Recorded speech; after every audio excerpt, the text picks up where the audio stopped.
Back when films had no option but to be silent, directors had to rely on sound to portray the plot. With the creation of sound movies, however, the actors were able to bring the plot to life through their spoken words.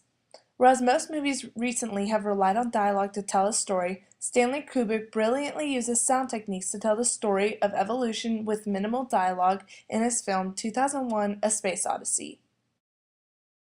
He was able to portray the main theme of the movie to the audience even though he cut nearly all the explanation of what was going on that is found in the book. In an interview with Playboy, Kubrick explains, "It's not a message that I ever intended to convey in words. 2001 is a nonverbal experience. Out of 2 hours and 19 minutes of a film, there's only a little less than 40 minutes of dialogue.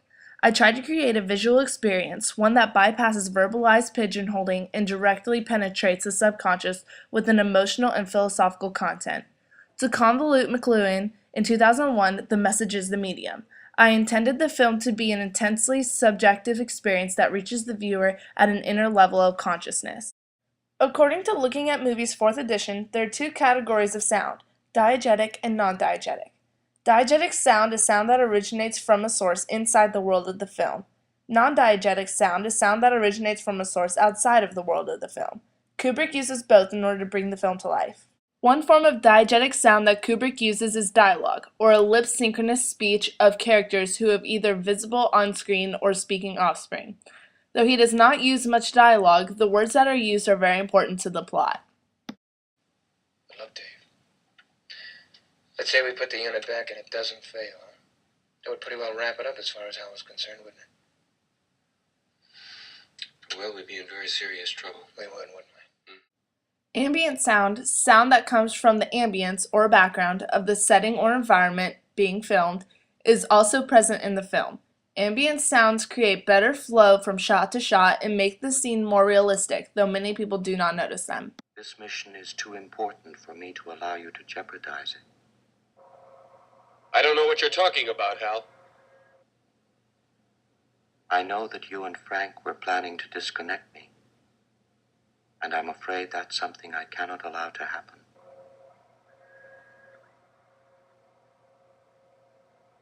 Where the hell did you get that idea, Hal?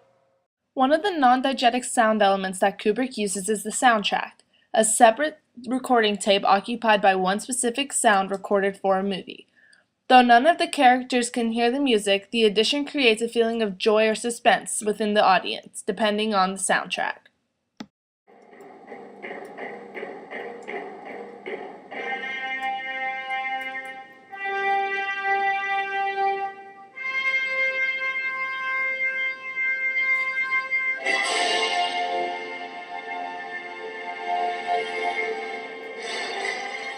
Kubrick also uses many sound effects, or sound artificially made for the soundtrack that has a definite function in telling the story. One example of this is the scene with the hominids. Of course, they did not use real monkeys to play these parts, but rather used monkey sound effects and had the soundtrack played while people in costumes acted as though the sounds came from them.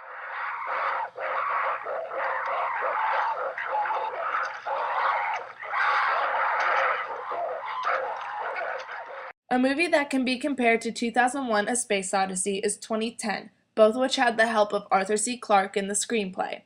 The movie is ultimately a sequel to 2001: A Space Odyssey, based on Arthur C. Clarke's book 2010: The Year We Made Contact.